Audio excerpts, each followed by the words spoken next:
Je propose un nouveau métier, gardien de ruche. Il s'agit de rester 8 heures par jour devant sa ruche, une raquette à la main, pour empêcher les frelons asiatiques d'approcher.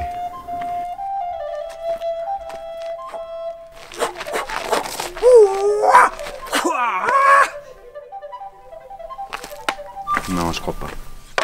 Ah! Ça c'est chic ça.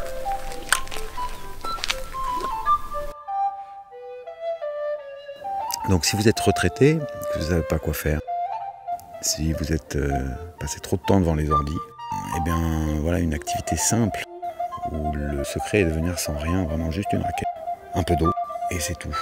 Et si possible ne rien faire d'autre que ça. Et vous verrez le cadeau en retour.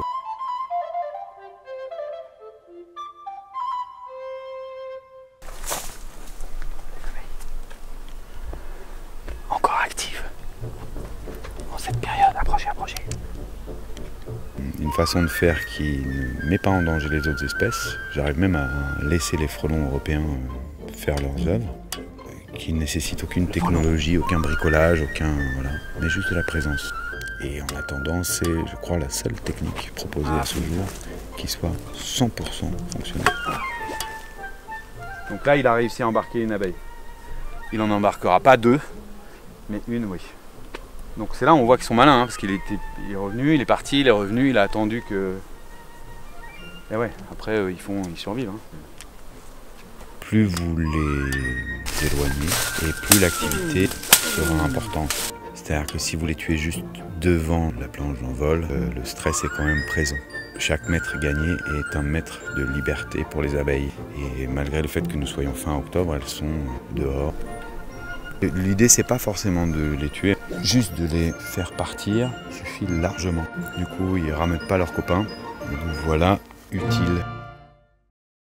Et voilà, et le cadeau, c'est que on apprend à connaître ces abeilles, on les voit le matin au réveil, sortir les macabées, les vieilles abeilles qui montent, s'envoler une dernière fois en tombant par terre, les nymphes qui sont pas formées et qui sont évacuées.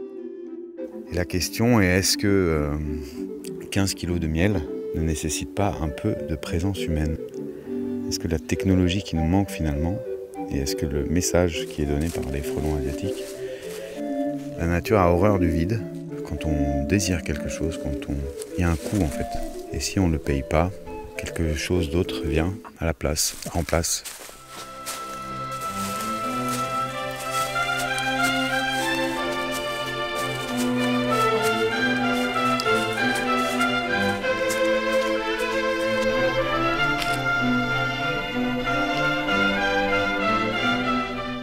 Comment faire de l'écologie quand on est en ville enfermé dans des murs de béton?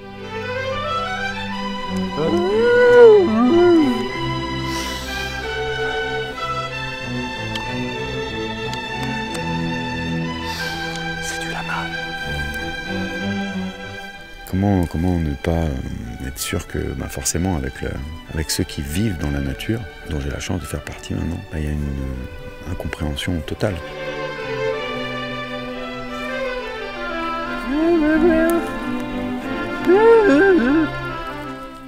L'écologie, c'est pas sur un morceau de papier, ça se passe là en fait, et ça nécessite de l'humain. En fait, si on est là, c'est pour parfaire notre milieu de vie. Qui fait ça? Qui fait ça parmi vous? Offrir du temps pour parfaire son milieu de vie, quel qu'il soit. C'est un sacré cadeau aussi. Les oiseaux, les écureuils, les bruits de la forêt, tout ça, c'est bon en fait. Donc sur ces belles paroles, je vous laisse. J'espère que demain, on sera nombreux devant les ruches, raquettes de badminton à la main, à observer les abeilles et à leur offrir ce petit répit dont elles ont besoin avant l'hiver pour nous régaler de miel. Merci.